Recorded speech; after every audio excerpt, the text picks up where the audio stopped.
Welcome to Let's Read Mobile, presented by Boys and Girls Clubs of South Alabama. I'm Miss Rosa, and I'd like to read you a new Valentine story tonight by one of my favorite authors, The Berenstain Bears' Funny Valentine by Stan and Jan Berenstain. I just love the Berenstain Bears.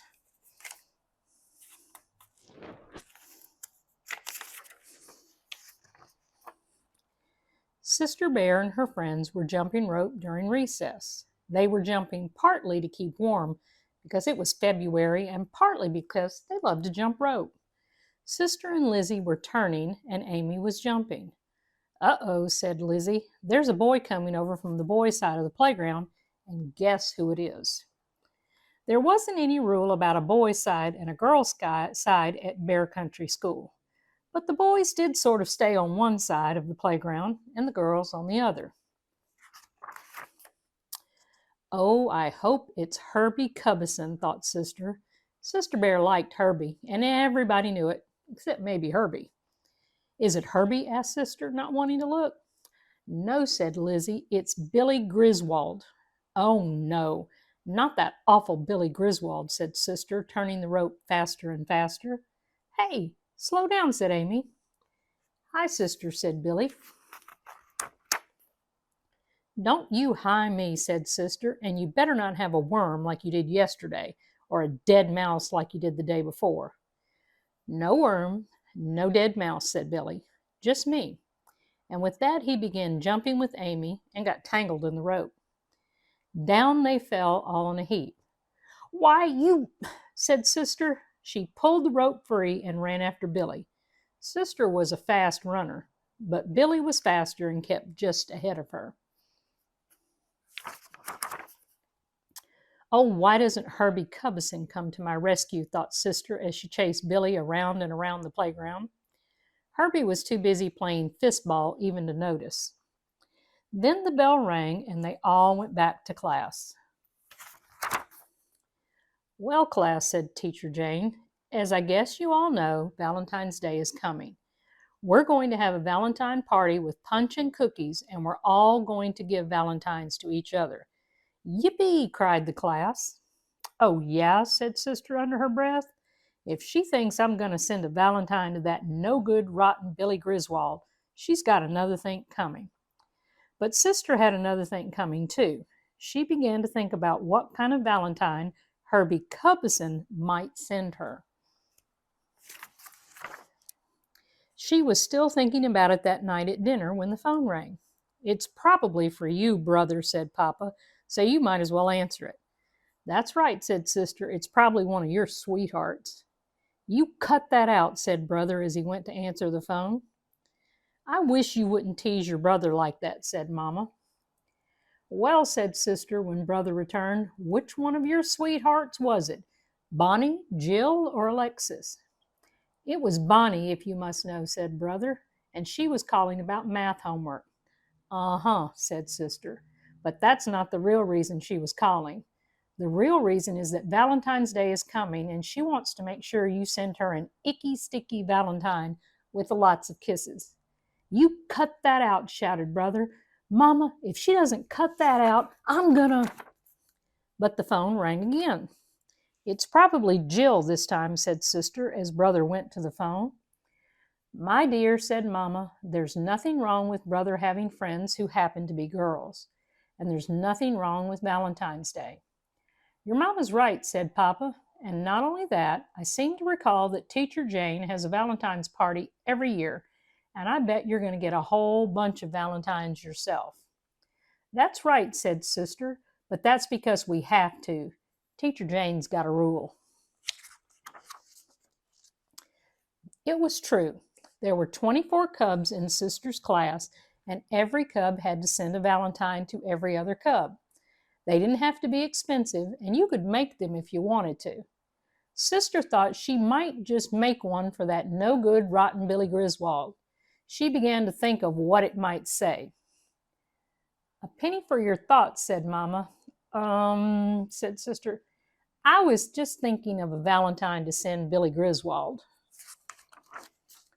"Is Billy a special friend of yours?" asked Mama. A special friend, said Sister, her eyes flashing. Does a friend knock you down when you're jumping rope?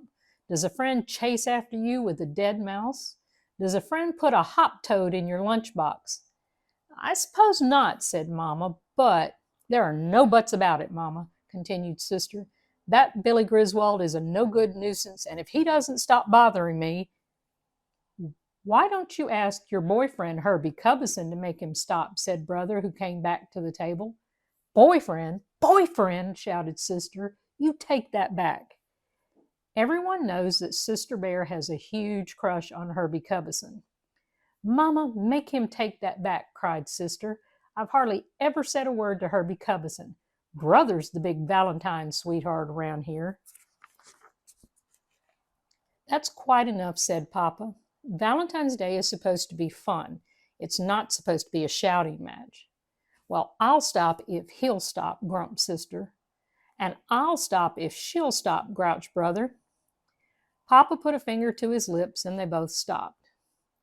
Sister didn't have to make a special Valentine for Billy Griswold. She found the perfect one for him at the card store. It showed a scary-looking Frankenbear-type monster with a bolt on each side of his neck. It said, monsters come in every shape and size, but when it comes to creepy, you take the prize. She'd sign it Guess Who. She couldn't wait to see Billy's face when he opened it at the class Valentine's Day party. But Sister forgot to watch when Billy opened her Valentine because among the Valentines she received was one that took her breath away. It was all hearts and flowers, and inside it said, Will you be my special friend? Wow, said Lizzie Bruin. It must have cost a whole $1. It's signed Guess Who, said Sister. Who do you suppose it's from? Well, I know who you hope it's from, said Lizzie. If someone sent me a beautiful Valentine that cost a whole $1, I'd sure want to know who it was from. There's Herbie over at the punch bowl. Go ask him. Sister started for the punch bowl, but Billy Griswold blocked her way. He had the Valentine Sister had sent him.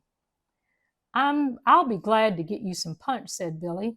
And throw it down my back, said Sister. No, nothing like that, said Billy.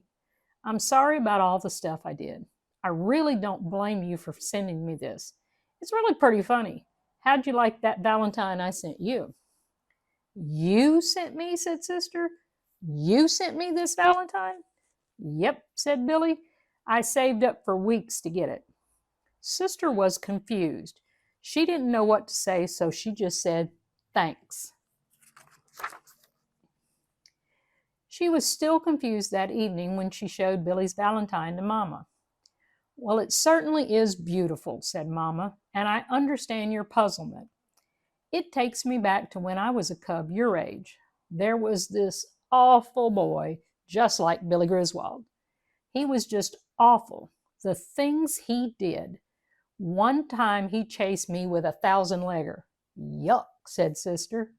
And that wasn't the worst of it, continued Mama. Once he put a giant bullfrog in my lunchbox. It scared me half to death when it jumped out. It scared the whole class. It got me in a peck of trouble. How about that awful boy? Asked Sister. Didn't he get in trouble? Oh, yes, from time to time, said Mama. But after a while, he straightened out, got married, and raised a family. He became a solid citizen. Do I know him? Asked Sister. Yes, said Mama. He's sitting right over there. It was your Papa. Sister looked over at Papa, whose face was buried in the newspaper. The next day, Billy Griswold came over to Sister at recess. Can I ask you something? He said. I guess so, said Sister. Could we sit together at the assembly tomorrow? You won't bring any worms or toads? Nope, said Billy, I promise. Okay, said Sister. So the next day, Billy and Sister sat together at assembly. He bought her a flower. It was a daisy. Sister forgot all about Herbie Cubison.